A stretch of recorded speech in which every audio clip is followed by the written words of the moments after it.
ನಾಳೆ last date 23-24% ಆಗಬೇಕು. ಅವಧಿ ವಿಸ್ತರಣೆ ಮಾಡಿ ಅನ್ನುವಂಥ ಒತ್ತಾಯ ಎಲ್ಲಾ ಕಡೆ ಬರ್ತಾ ಇದೆ. ಇನ್ನು ಯಾವುದೇ ತೀರ್ಮಾನ ಸರ್ಕಾರ ಈಗ ಮುಖ್ಯಮಂತ್ರಿಗಳು ಇವತ್ತು ಕೊಪ್ಪಳಕ್ಕೆ ಹೋಗಿದ್ದಾರೆ. ಕೊಪ್ಪಳದಿಂದ ಬಂದ ನಂತರ ಬಹುಶಃ ಅವರು ಅಧಿಕಾರಿಗಳ ಜೊತೆ ಮಾತಾಡಿ ಎಲ್ಲಾ ಜಿಲ್ಲೆಗಳ ಮಾಹಿತಿಗಳನ್ನು ತಗೊಂಡು, ಈಗ ಒಂದೊಂದು ಜಿಲ್ಲೆನಲ್ಲಿ ಒಂದೊಂದು ಪರ್ಸೆಂಟೇಜ್ ಆಗಿದೆ. ಕೆಲವು ಕಡೆ 70 ಆಗಿದೆ, ಕೆಲವು ಕಡೆ 50 ಆಗಿದೆ, ಕೆಲವು ಕಡೆ ಇನ್ನು 80 ಆಗಿ ಇನ್ನೇನು ಹತ್ರದಲ್ಲಿ ಮುಗಿಸೋ ಪರಿಸ್ಥಿತಿಯಲ್ಲಿದ್ದಾರೆ.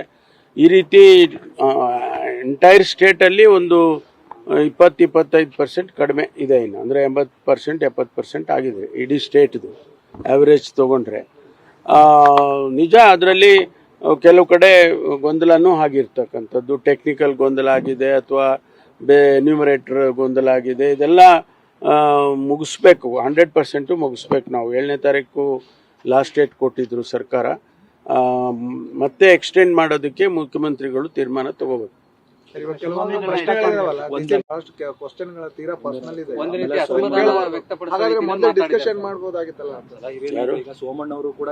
ಎಲ್ಲರಿಗೂ ಈಗ ಡಿ.ಕೆ. ಶಿವಕುಮಾರ್, ಸೋಮಣ್ಣ ಇಬ್ಬರೇ ಅಲ್ಲ, ಇಡೀ ರಾಜ್ಯದಲ್ಲಿ ಬೇರೆ ಬೇರೆ ಎಲ್ಲರದ್ದು ಕೂಡ ಒಂದು ಅಭಿಪ್ರಾಯ ಇದೆ.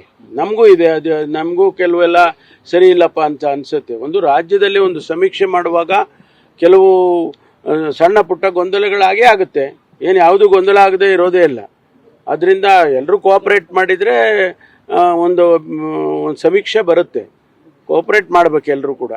ಇದು ಬಿಜೆಪಿ ಮತ್ತೊಂದು ಕಾಂತರಾಜ್ ವರದಿ ಆಗೋ ಸಾಧ್ಯತೆ ಇದೆ. ಆ ರೀತಿ ಮೂಲಕ ಅವ್ರ ಅಭಿಪ್ರಾಯ ಅವ್ರು ಹೇಳಿರ್ತಾರೆ. ನಾವು ಸರ್ಕಾರವಾಗಿ ಏನು ಮಾಡಬೇಕೋ ಅದನ್ನು ಮಾಡ್ತೀವಿ.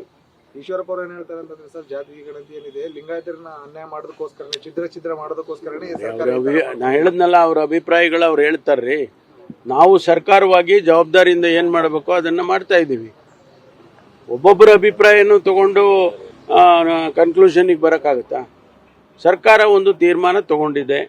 ಯಾವ ಸಾಧಕ ಬಾಧಕಗಳನ್ನೆಲ್ಲ ಅಧ್ಯಯನ ಮಾಡಿ ಹಿಂದಿನ ಸಮೀಕ್ಷೆಗಳನ್ನು ಕೂಡ ನಾವು ಗಮನದಲ್ಲಿಟ್ಕೊಂಡು ಅದನ್ನು ಮಾಡಿ ಇವತ್ತು ಹೆಚ್ಚು ಕಡಿಮೆ ಈಗ ತಾವೇ ಹೇಳ್ದಂಗೆ ಇನ್ನು 80% ಆಗಿದೆ. ಇನ್ನೊಂದು 20-25%ಗೆ ಒಂದು 4 ದಿವಸ ಎಕ್ಸ್ಟೆನ್ಷನ್ ಮಾಡಿದರೆ ಕೂಡ ಅದು ಮುಗಿದೋಗುತ್ತೆ.